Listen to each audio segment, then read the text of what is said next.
నా డ్రెస్ చూసావా ఎలా ఉన్నాను? ముఖం మీద స్మైల్ ఉంటే ఏ డ్రెస్ అయినా బాగానే ఉంటుంది కదా.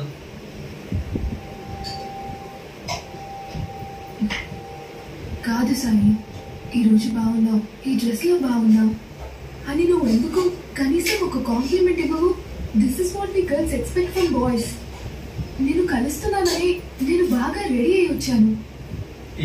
ఇవన్నీ నాతో కాదు రియా. నువ్వు ఏ డ్రెస్ వేసుకున్నావు, ఎట్లా రెడీ అయినావు, ఇవన్నీ నేను పట్టించుకోను. నాకు నీ మొహంలో తెలుస్తుంది నువ్వు హ్యాపీగా ఉన్నావా లేవా అని. నేను నిన్ను ఫస్ట్ టైం చూసినప్పుడు ఎట్లా చూసినావు, ప్రతిసారి అట్లనే చూస్తాను.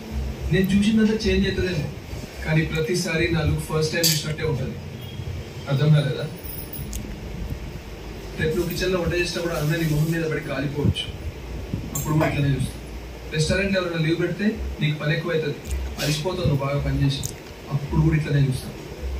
మనము ఎప్పుడు ఇట్లనే ఉన్నాం కదా, రేపు పెళ్లి చేసుకుంటాం, కలిసి ఉంటాం, నీ పక్కన పడుకొని లేస్తా, లేచేసరికి ఇట్లనే గ్రాండ్గా రెడీ అయి ఉంటావా? నీ జుట్టు చెదిరిపోద్ది, ఈ బొట్టో సైడ్ పడిపోద్ది, ఈ మేకప్ ఉండదు, ఈ లిప్స్టిక్ ఉండదు, పౌడర్ పోద్ది, అప్పుడు కూడా ఇట్లనే చూస్తాం. ప్రెగ్నెన్సీ అప్పుడు ఒళ్ళంతా ముడతలు వస్తాయి, అప్పుడు కూడా ఇట్లనే చూస్తాం. ఇద్దరు పిల్లలు పుట్టిన తర్వాత ఒళ్ళు చేస్తావు, బాగా లడ్డుగా అవుతావు, అప్పుడు కూడా ఇట్లనే చూస్తాం. నాకు నువ్వు ఎట్లా ఉన్నా ఏం చేసినా నచ్చుతావు రియా. ఇప్పుడు కొత్తగా చూసి స్పెషల్గా ఏం చెప్పాలి నేను? చెప్పు.